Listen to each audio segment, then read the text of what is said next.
Hello everyone, my name is Bronwyn Chalice and I'm the Director of Customer Engagement at LGP. I'm very excited to welcome you all to the webinar this afternoon. A little bit of housekeeping before we start. I have muted you all. There's quite a number of people online today, so just keep yourselves muted to reduce the background noise. And we also have the Q&A function up and running. So if you would like to ask any questions, please pop them in the Q&A and we will get to them towards the end. Just an acknowledgement of country. I'd like to acknowledge the Gadigal people of the Eora Nation on whose land the LGP offices are situated. I also acknowledge the traditional custodians of the lands on which we are all working today and pay my respects to elders past and present and celebrate the diversity of First Nations peoples and their ongoing cultures and connections to the lands and waters of Australia. I'm super excited to bring together a stellar panel today.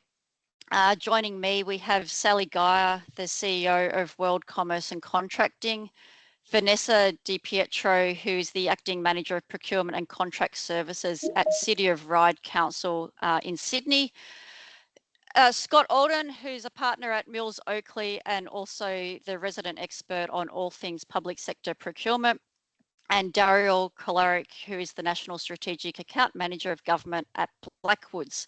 So welcome panel, great to have you all here today. A little bit about LGP for those of you who aren't familiar with us.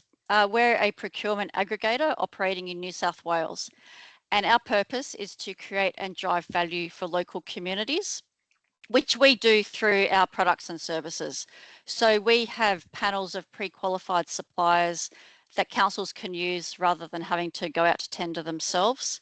We offer procurement advisory and capability services, as well as services in sustainable procurement, disaster response and resilience. So at LGP, we connect over 1,300 suppliers with the 128 councils in New South Wales and capture over $1 billion in council spend each year through our panels.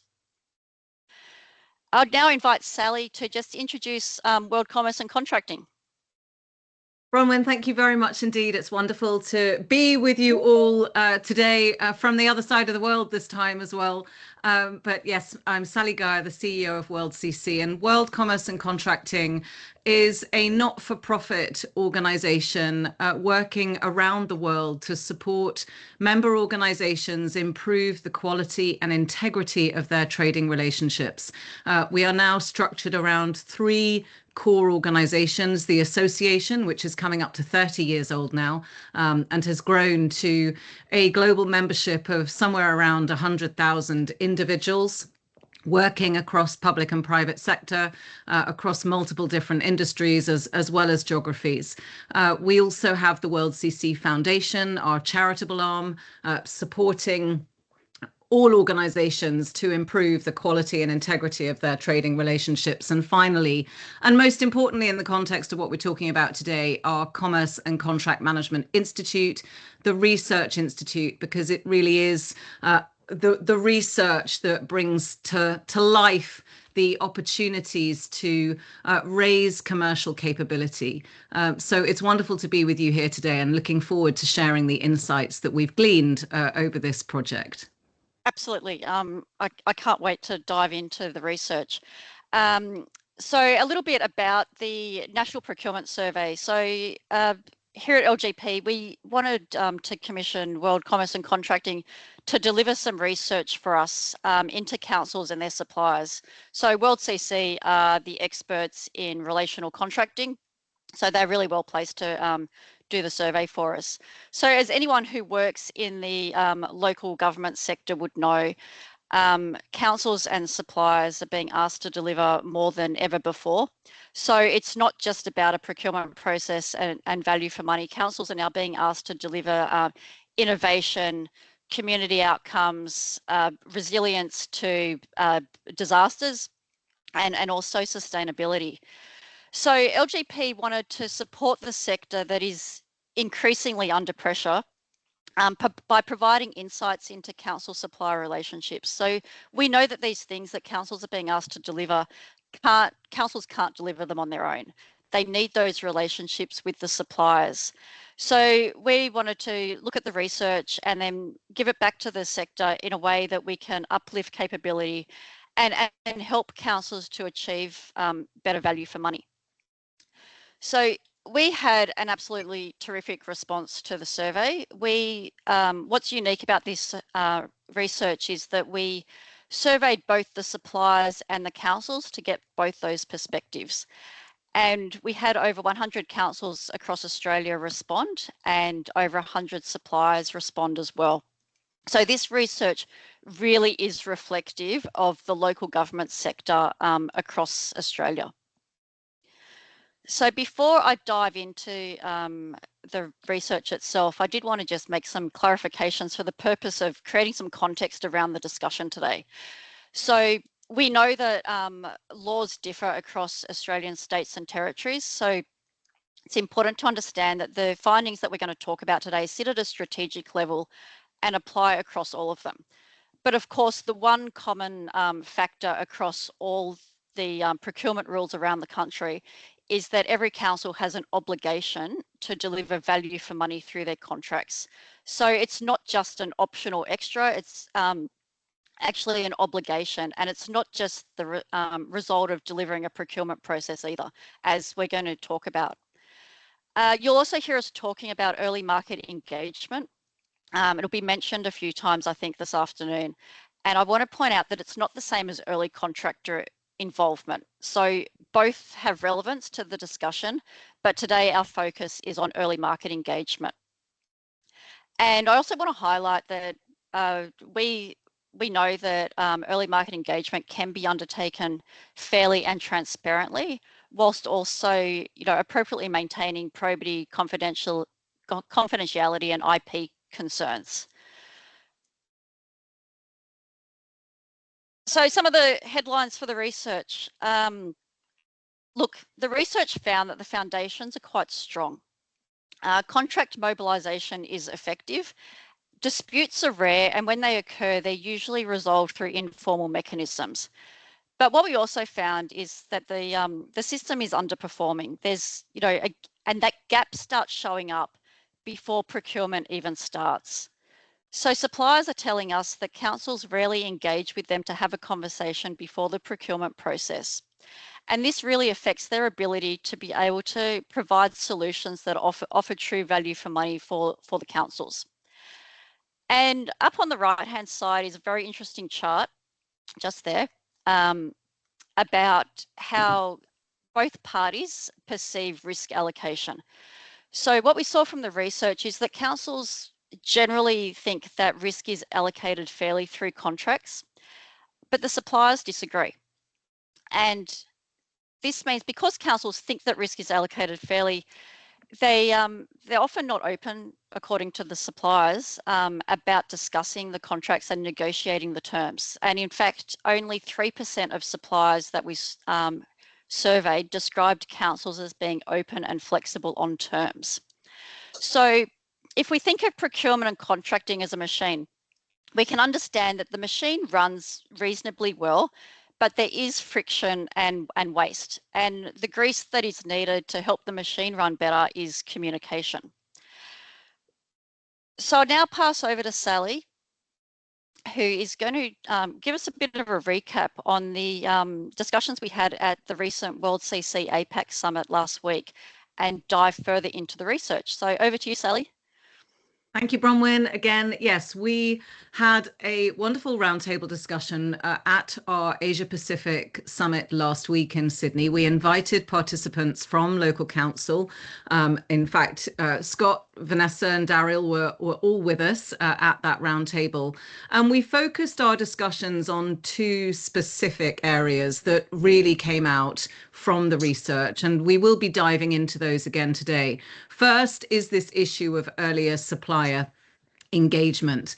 And as predicted, Bronwyn, we did have many conversations around probity, obviously around the differences in legislation that councils have to factor in. We also had a really interesting conversation about the level of risk allocation that is imposed upon suppliers very often, and the impact that that can have.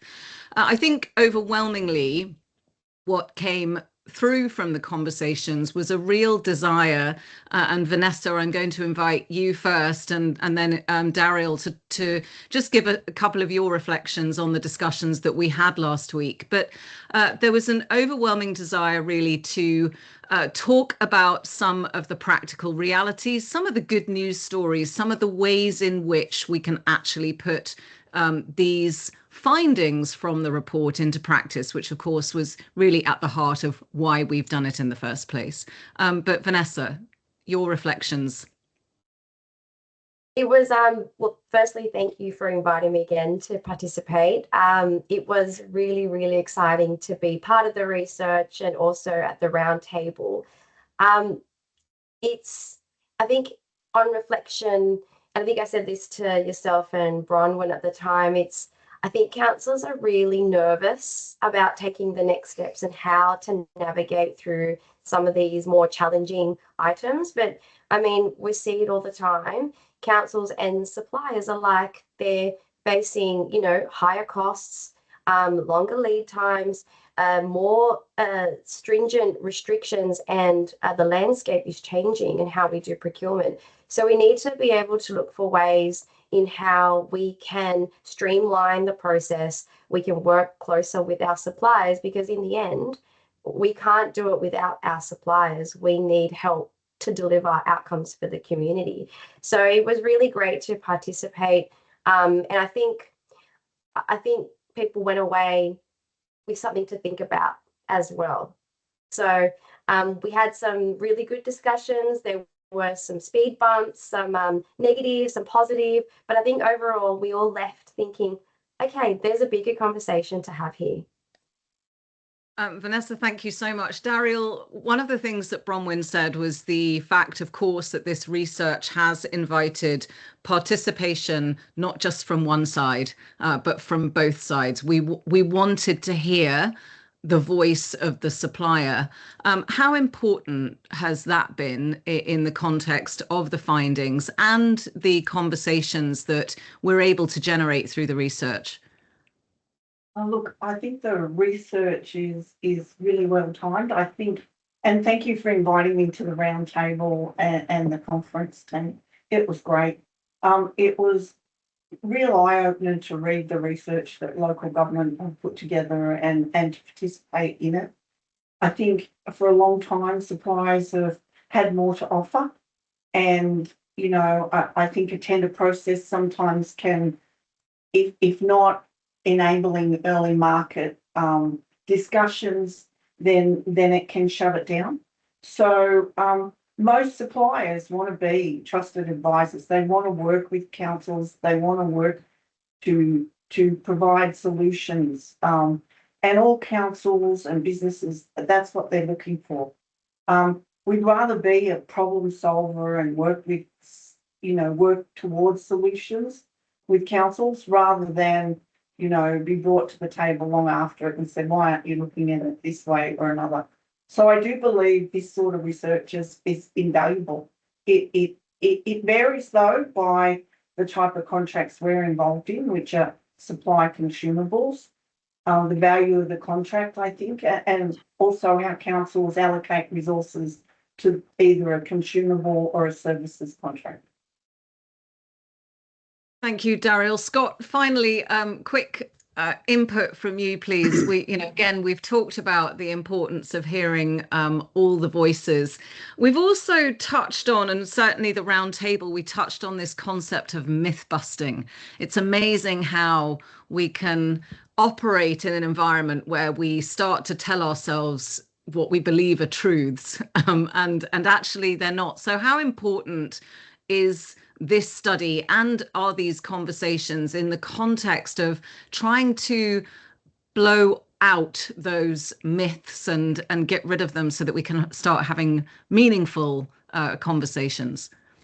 Yeah, thanks, Sally. I think this sort of research is really important for that, because for decades, whether you speak to state, Commonwealth or local council, and I have many times for many projects, they all say, geez, if only we could speak to the suppliers earlier, we'd have much better outcomes. And they all say that. And then they say, if only there was a way. And I've been saying to them for a long time, well, there is. And the way differs depending on which tier you are at. Universities and state government are obsessed with ECI. And you mentioned ECI earlier, Sally, and it's far easier for them to do that than council. And we don't have to go down that rabbit hole. But what's important is to recognise that councils can definitely speak to suppliers before they issue a tender. There's no problem with that. And one myth is, because if everyone agrees it's a good thing, then the next step usually is, oh, but we can't. So everyone says it'd be great if we could, if only we could, but we can't because of probity or because of whatever, or because of the act. But the fact is you can. You've got to do it properly. You need to avoid conflicts of interest. You need to avoid partial treatment and preferential treatment and getting yourself into trouble, of course, but you can do it. And so once you realise, one, this report says it's a good thing to do, and then the myth needs to be busted, which is we can't do it because we can do it. Yeah. Thank you very much. Well, it's a perfect segue into looking at some of the insights from the report. So we're looking at 3 specific areas of the report today, but that's perfect. Thank you, Bronwyn. Let's kick off with, if you move forward, Bronwyn, to that would be amazing, to the relationship gap starts before procurement. So this is the first of our 3 discussion areas. So what did we find from the study? Well, councils say, yes, they would like supplier insight, but as you've said, Scott, there's lots of myths, lots of uncertainty and fear around what is permitted, around probity. And unfortunately, we're still stuck in a mode. And Daryl, you rightly pointed out that, that there's no one size fits all in this context. And it's really important that we look at contracts and relationships on a spectrum. But sadly, what we tend to find is that no matter how strategic and how relational the agreement needs to be, we're often stuck in a very transactional mindset and transactional commercial models as well.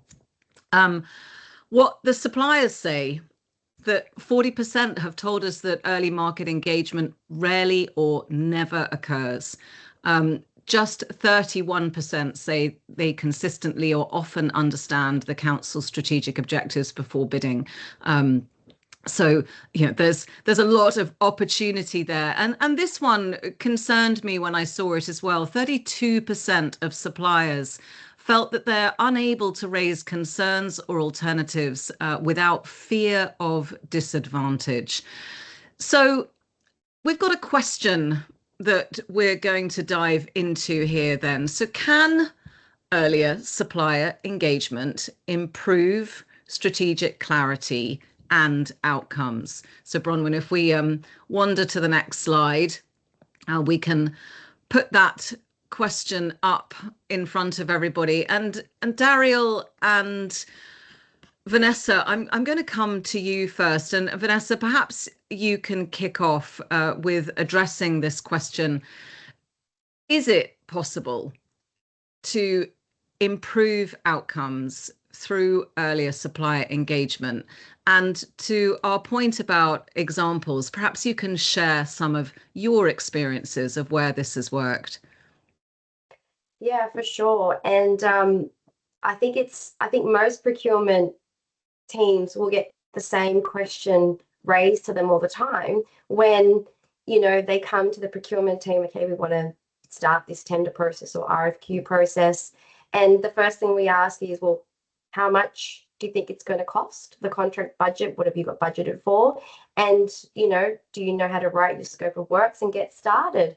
And we get it often enough saying, well, we don't even know where to start. It's something that we haven't done before. And, then we normally come back with, well, you need to do some market engagement or do some research.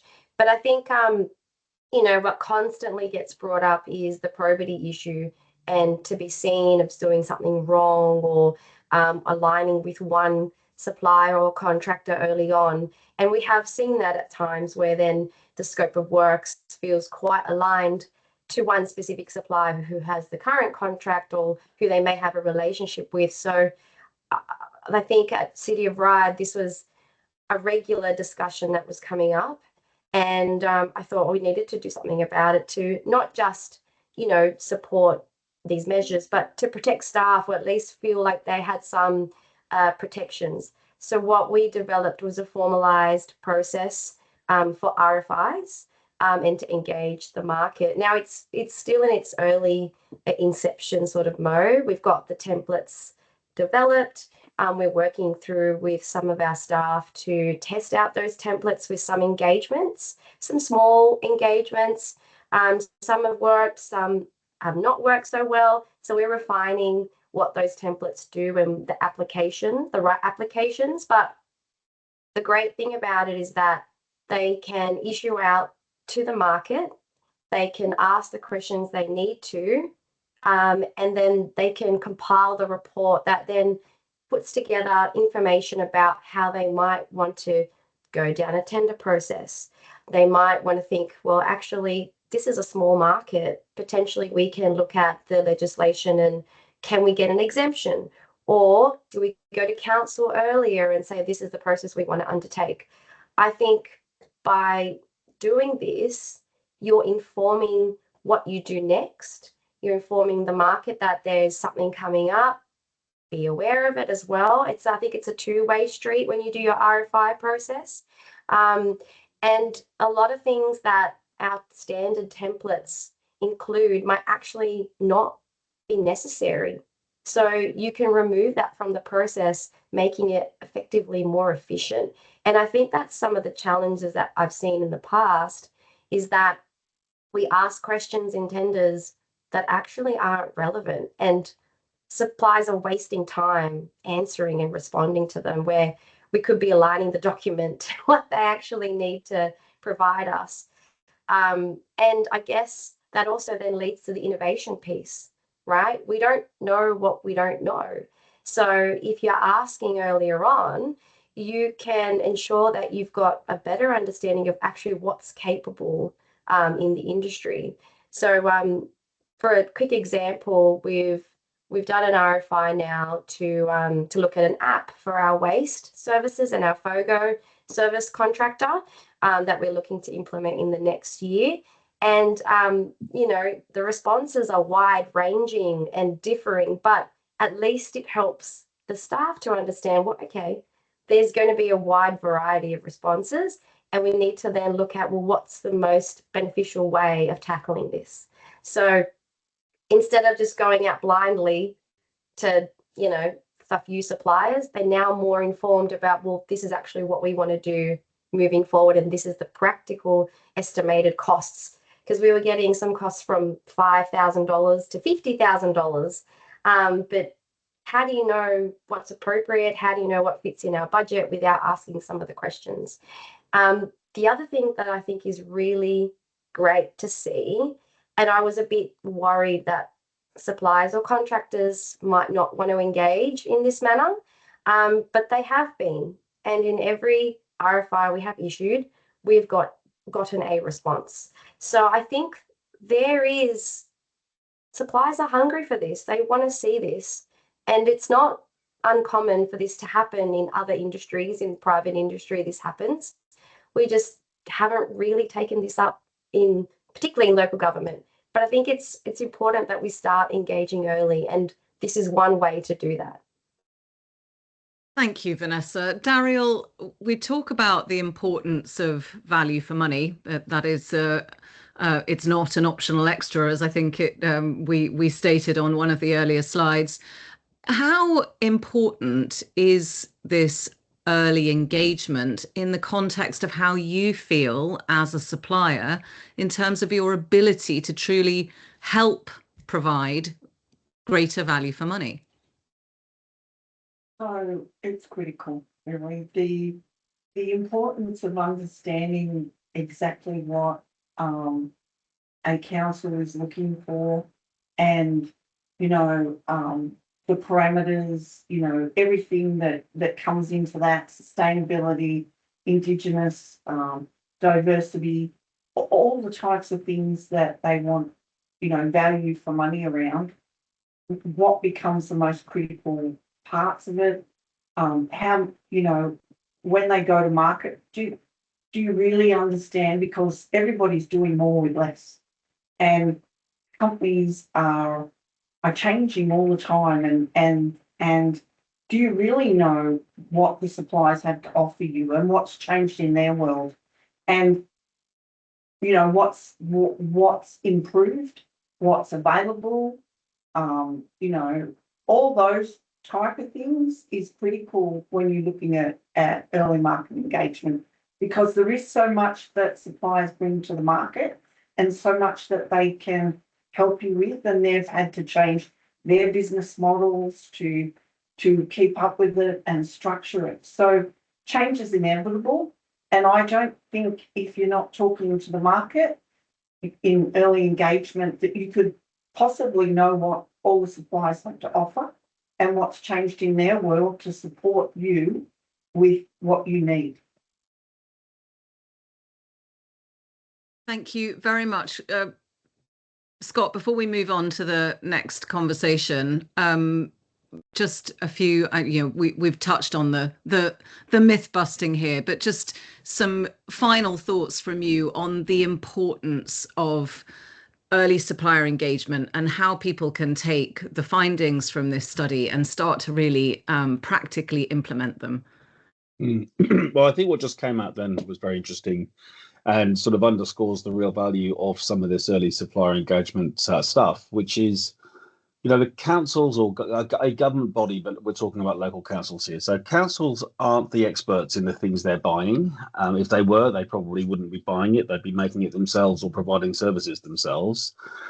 And so the suppliers are the experts, and the suppliers know the latest and greatest and the innovations and how to do it and what to do and what can be offered. And the council doesn't. And the only way then to design and to get a specification and a scope of work as close to perfect as it can be to align with what the council needs is to understand what the sellers are actually selling and what they can sell to council best. And the only way to do that is to talk to them. And the other thing in relation to innovation and so on is a conversation enables not only some of those really important tender schedules to be included, which call out and ask for certain things like innovation, sustainability, but it also enables suppliers to find out from council what they don't want. And so they don't need to waste tens and hundreds of hours on filling out things in tender documents blindly, not knowing whether it'll be of interest to council or not, particularly, for example, around some of those innovations that I was talking about before. But it could be really of interest, but you don't know unless you actually have a conversation. So this early supplier engagement can do so much to improve the tender documents, the responses, cut down on the negotiations, definitely improve outcomes. And really, it should be used for projects where it's relevant. And I think we need to be careful with that as well, though, and not sort of suggest that it is necessary for every project or every purchase, because people get a bit carried away with this stuff sometimes. They go, okay, great, early supplier engagement, I'm going to do that from now on for everything. And it's not like that. It is, you need to design a procurement process for the procurement you're doing, and really think about it. Early supplier engagement will add value, I'm sure, to 70% of procurements, but there's 30% where you're just buying widgets, and you can continue just buying widgets. Yeah, thank you, Scott, very much indeed. I know we could talk about all of these topics for way longer than we actually have today, but let's move on to one of the other really interesting findings around governance and innovation. Let's just have a look at the data that we have on that. There we go. Thank you, Bronwyn. So 51% of suppliers say the process for evaluating and adopting innovative ideas is mostly or very unclear and ineffective. So half of suppliers just saying that, innovation just isn't really working and the process for innovation isn't. Equally, 82% of the supply base said that negotiation is limited to minor issues or discouraged or effectively not permitted at all, which is necessarily going to hamper innovation. And I think the final data point that's interesting here is 67% of councils believe that innovation is being realised to some extent, compared with only 38% of suppliers. So there's a real disconnect here in the context of the viewpoints from both the councils, from the buyers, and from the suppliers. So the big question here is, can appropriate risk allocation and governance create room for genuine innovation? Bronwyn, just a few thoughts from you. Was this a surprising set of data points for you? Was this again, so perhaps what you were expecting? And what is it telling you? Yeah, look, I think I was surprised at the gap between the councils and the buyers and how they perceived that. But I wasn't as surprised around the supplier's opinion about the innovative ideas, because I think while often it gets built into processes that councils request innovation, they don't always have the ways to properly assess that. And I think the other thing is that if they seem to be quite rigid in their terms, often innovative solutions need, because it's doing something different, sometimes it's doing something that hasn't been done before, that the suppliers often require some flexibility to negotiate some of the terms to enable them to offer the innovation. So if suppliers, as we've seen through the data, say that, look, we're not seeing councils being prepared to be flexible on terms, I think they're a lot less likely then to offer innovation, and it's I guess easier and safer for them not to, rather than put the work into putting up an innovative idea, perhaps knowing that council won't be open to negotiating the terms, or that they won't have clear pathways of how to properly assess the value of that innovation. So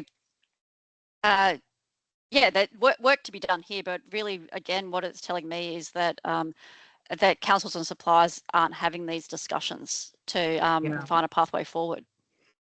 There's certainly, Scott, a disconnect here in the data. Councils think that they're getting innovation, but actually suppliers are saying, you're not really. How can we create room for innovation? What needs to happen? Let's take a sort of perhaps a more detailed legal and procurement focused view of all of this. Mm-hmm.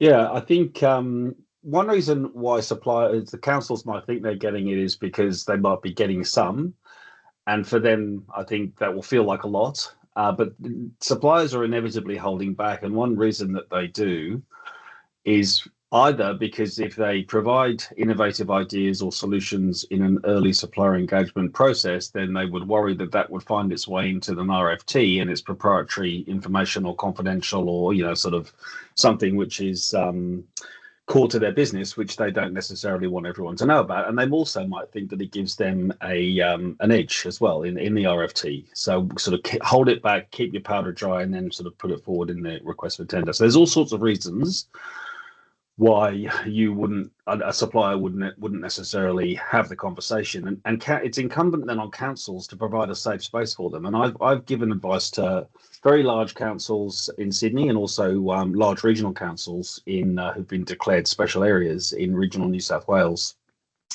where you can provide a place where tenderers or potential suppliers feel very secure about all of this, because you assure them that whatever they tell you will be kept confidential if it is in fact confidential. And so you can have these conversations and then not find their way into an RFT without giving them advance notice. You sort of say, what ideas have you got? And it can remain yours, and so on, and then you can find out that way. So it can be done with confidentiality agreements put in place, and intellectual property being understood and respected and preserved and all that kind of thing.